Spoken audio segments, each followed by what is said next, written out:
We get a move on here on the right stand.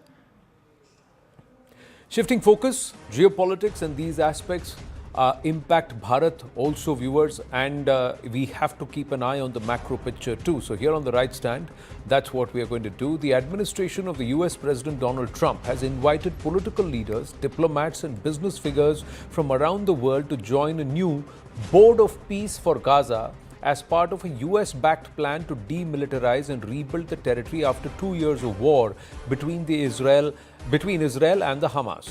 Now, Prime Minister Narendra Modi has been invited to join the initiative. US Ambassador Sergio Gore said on X on Sunday, honored to convey that POTUS his invitation to Prime Minister Narendra Modi to participate in the Board of Peace, which will bring lasting peace to Gaza. The board will support effective governance to achieve stability and prosperity. Now, the larger question is, will Bharat and should Bharat accept the invitation? Bharat has not commented on the invite so far.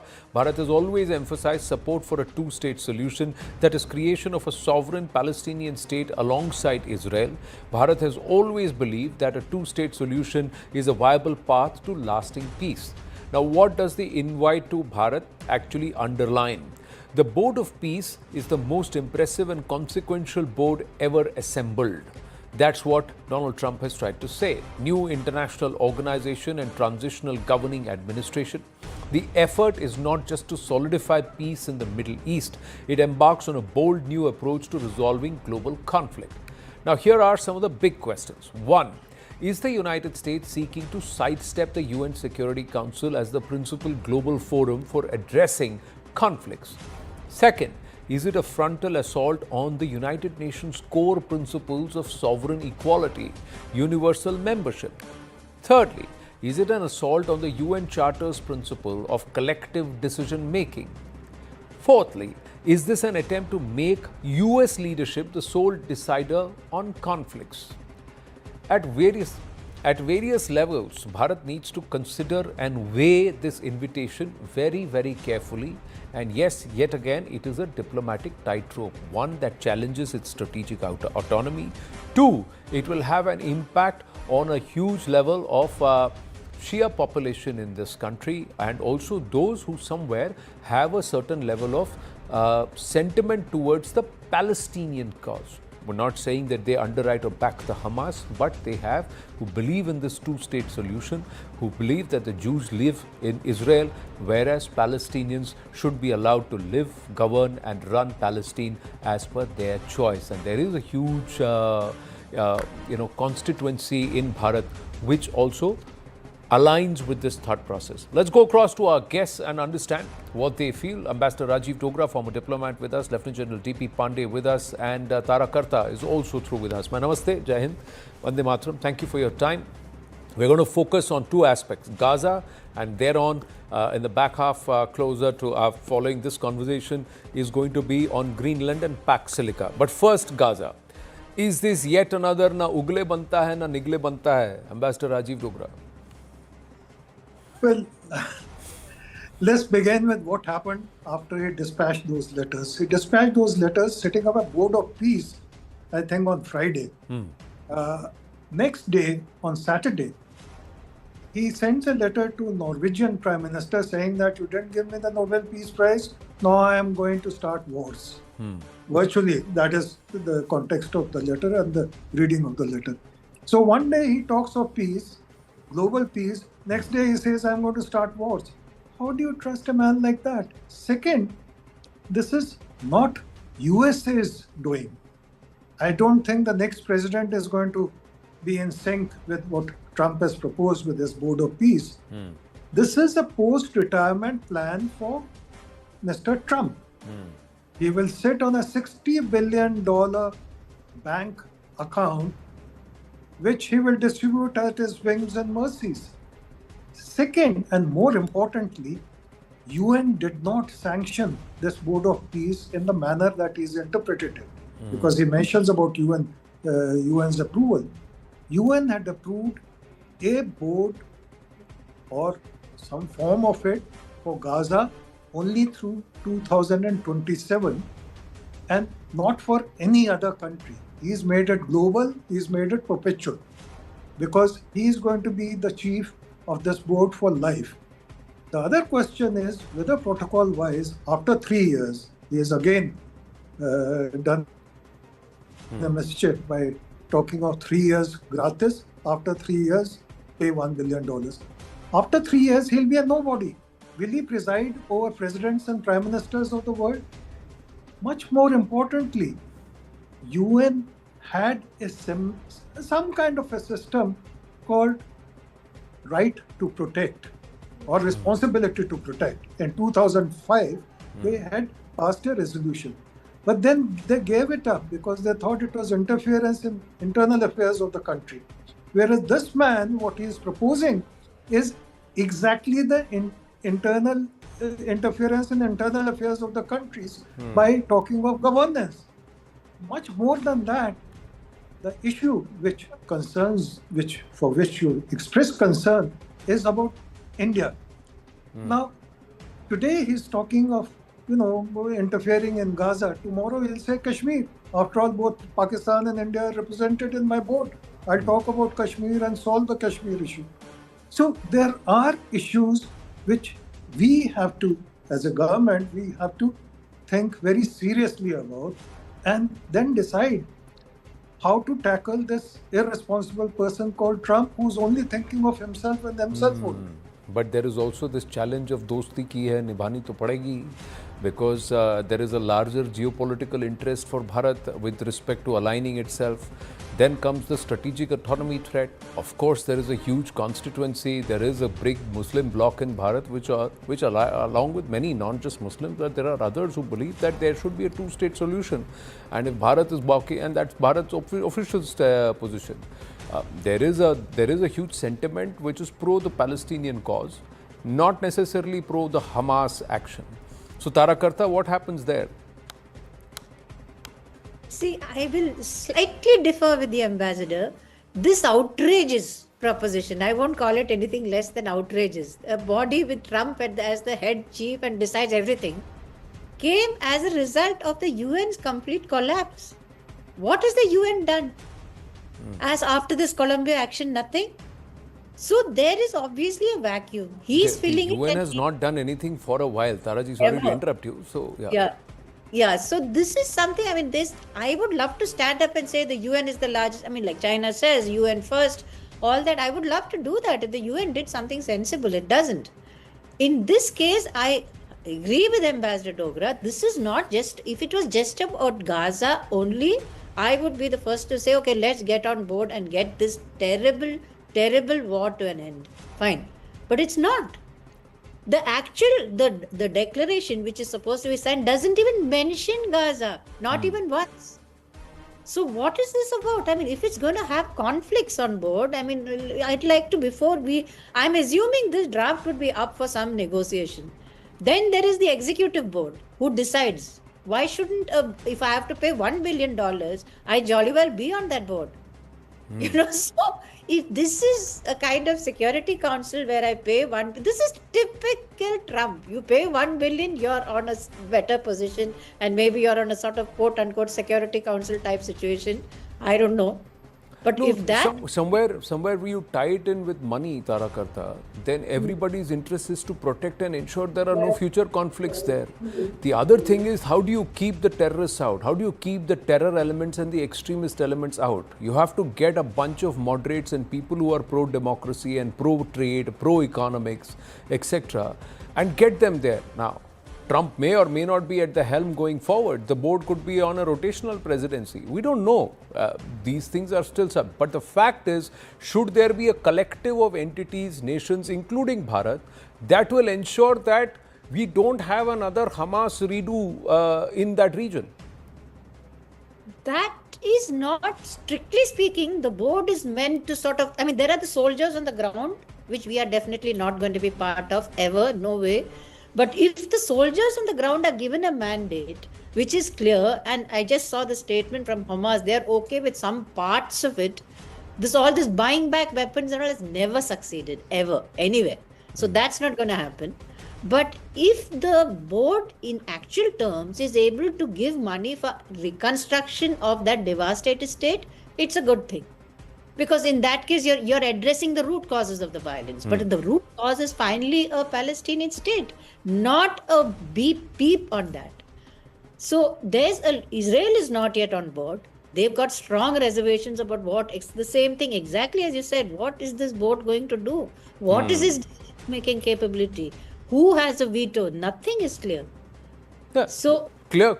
So should Bharat jump in to ensure that that is cleared, that the presidency is rotational Yes. among the members, that this money is going to be used for constructive purposes, that is to rebuild Gaza, to try and create a particular democratic position there, give it the status of an autonomous state, albeit under the aegis and guidance of certain powers, which will try and ensure that there is no extremism there, while protecting Israel's interests. There is a big role that Bharat has to play here. Now, what do we do? Should we share stage with the Pakistanis here and try and allow them to try and hyphenate themselves with us? Wonder where they're going to get $1 billion in the first place, General Pandey. Yeah, so thank you for having me over, and I think I'll just start off by agreeing with Taji on this one very important facet that UN is actually has not done anything for last about maybe 2 decades. To be candid, and okay, they may have been place for discussion and rebuttal and all, but frankly, they have not been able to come up to any satisfaction level in any way. So let's keep that aside. Second is there are examples of regional coalition cooperations being led by outside forces and inside forces to carry out, firstly, to keep peace, something like what has happened in Africa, and also to carry out rebuilding effort after a conflict has taken place. Right. So firstly, what Trump is saying is not something very new. There is a precedence, even in existence of UN. While please understand that when they went to Iraq, when they went to Afghanistan, eventually UN was not technically part of these offensive operations. They had taken a certain degree of bought silence from UN, but then they were allies or coalition members who went inside with force. And I think it's not a bad idea. Let's give something credit to the devil here, and he's truly a devil as of now in the world geopolitical arena. He's shaking things up. The first thing which he has done is he's been able to achieve that ceasefire. I actually I'm quite amazed that he has been able to actually put Netanyahu hold him back from what he was doing. Either destruction is complete or so. Let's give him this credit that he's been able to get the tentative ceasefire in place in some modicum, whatever it is, and it is in place. The second is this board of peace, which I'm looking at, is possibly, and if you look at Trump, right, it is a business model. It is something to do with reconstruction and all, and of course, he's using this presidency to ensure that his son and son-in-law are long-term invested, and they don't have to work even a single day beyond. So when this whole 60 billion coppers comes, or whatever money comes about, he will ensure that he'll have a tie-in, and we'll see the top executive members which are there, they are tied in. But that is a part, that is how Americans do a business. Everybody who's worked in the top leadership has got somewhere pie. You can name any of the presidents, and they have some degree of attachments.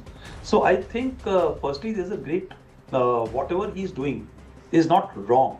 In the worst of circumstances, there's something which is happening positive. Now that is a milieu wherein we need to go in or not is an issue. The main problem is, and when you said this point, that shall we be hyphenated with Pakistan? I don't think so.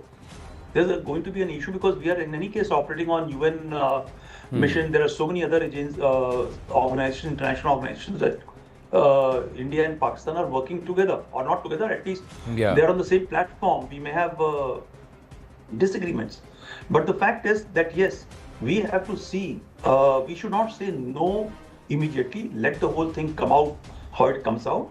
But I feel that's a great opportunity for us to sink in. But if you look at it as a political advantage, Anand, I don't think so there will be any political advantage to BJP or Prime Minister Modi. No, I don't think it's more the advantage for Bharat, General Pandey. I'm just saying, is this the beginning of a new UN taking shape? Absolutely. So if you're looking at, and today I was just having a World Intellectual Forum, a talk on this, the fact is that in the multipolar world, India presently is the only place where there is peace and a pace of its own economically and geopolitical security.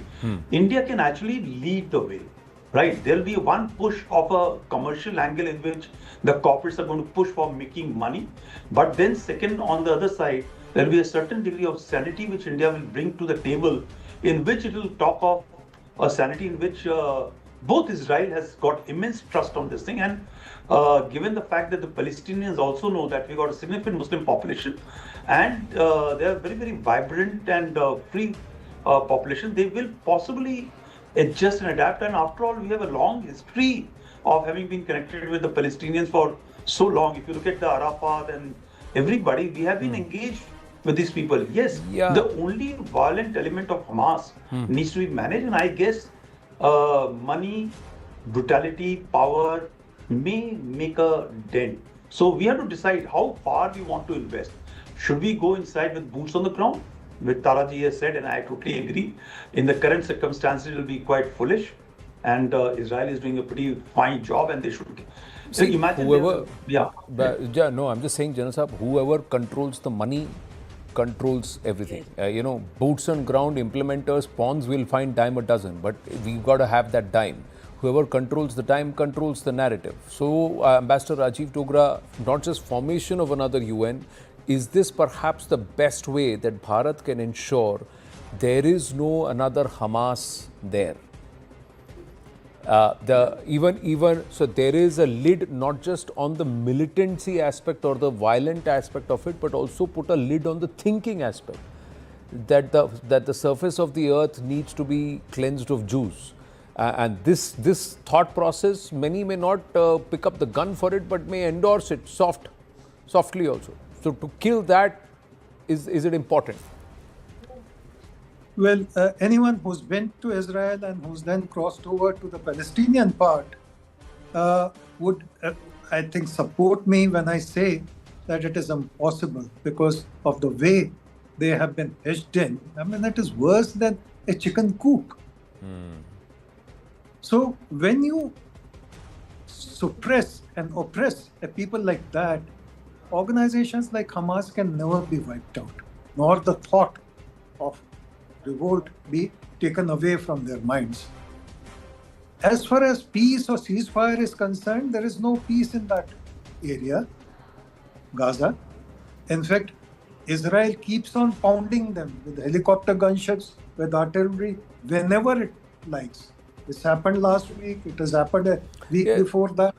So to say that Trump has brought in peace in that area is just advertisement and propaganda, nothing else. But let's say if there is if there's a Greenpeace board, and we've got to move on after this. If there's a board, if there's money riding, and there is a clear plan to economically develop this area into a safe trade zone, then it will push the Israelis back also, because if they are then resorting to violence in that area, then there will be a huge punitive action against the Israelis too. If their mischief will also be curbed. That's the counterpoint of view.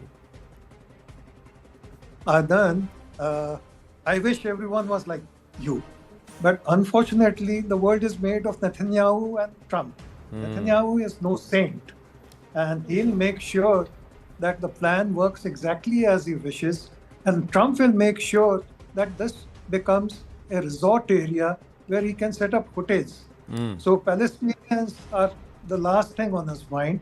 And as far as Gaza is concerned, that is incidental because his scope is wide. He has called it an international organization. He wants to supplant UN in certain ways, and he wants to lord over the elected prime ministers and presidents of this world. So I have to, I'm going to request Taraji, General Pandey and Ambassador Rajiv Dogra to just stay on with us. We've just got big news.